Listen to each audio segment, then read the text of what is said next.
Some days I wonder what would this thing look like if it was a robot from Cybertron. Well, that was unexpected. 覚悟してろよ行くぜ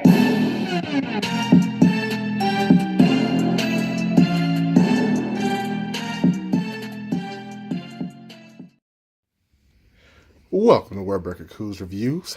I'm your host, Wordbreaker Coo, and today we are looking at Transformers Grimlock.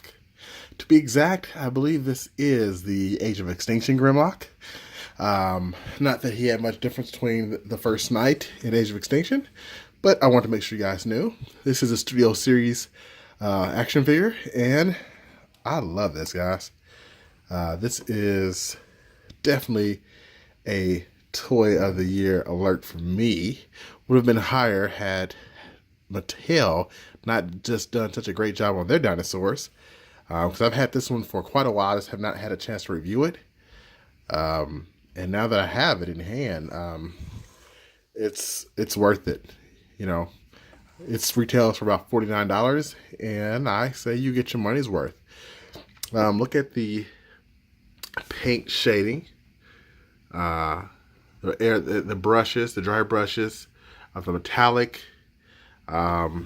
This, of course, is the beast mode. Some people don't like the, I guess, the part right here because it looks a little clunky, but I still think it works. The jaw is articulated, so it does go up and down. Don't worry, for those of you who have kids, it's not very sharp. These teeth are rubber. I love the red eyes.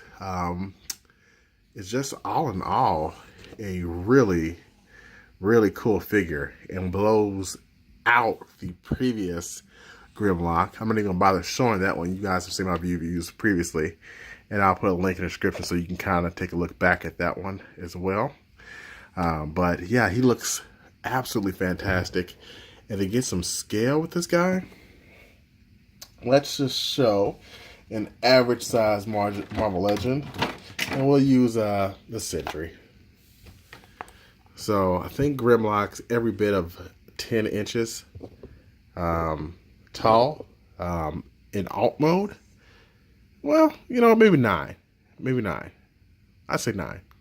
Maybe 10. We'll see. So either way, he's a fairly good size in this mode. And I really do think, I don't know. I go back and forth between, is this the mode, the better mode, or not? This is probably the weaker mode now I think about it, which is a huge statement because this is amazing looking. The feet are a little awkward size, but that's kind of what you expect when you have a transformer that doesn't, you know, transfer completely to toy form. But I think they did a good job on it, nonetheless. So let's do one more comparison before I get this guy transformed. Welcome back to Wordbreaker Coo's Reviews, and we are looking at the robot mode of Grimlock. So he's looking great, guys, and gals.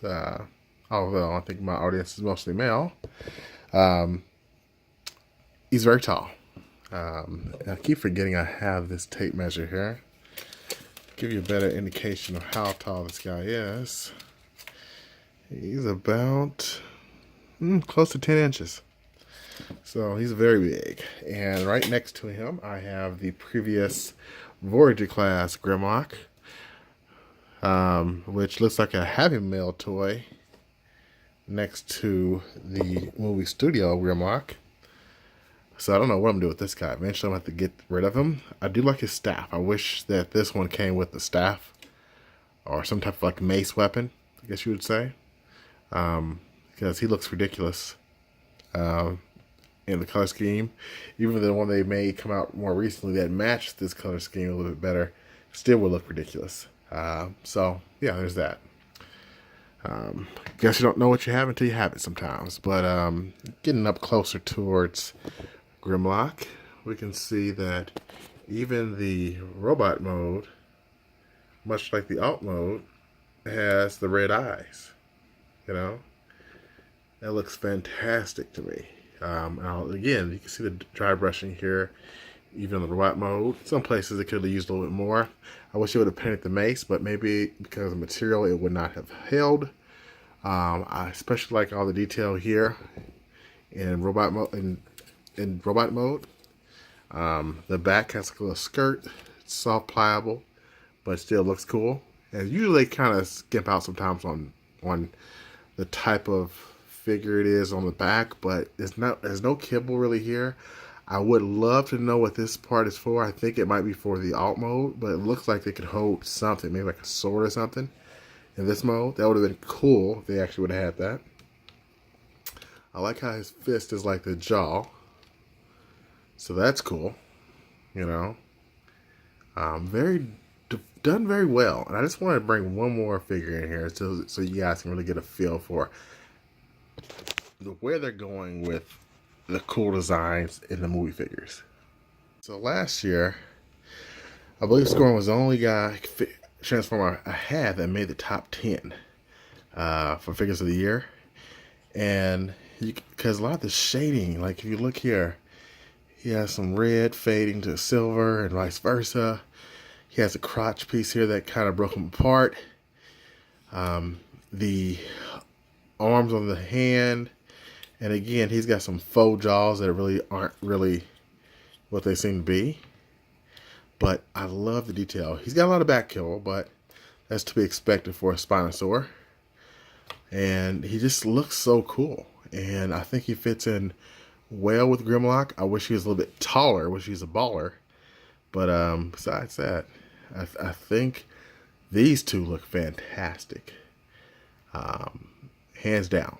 So, again, this is, for me, a Toy of the Year alert.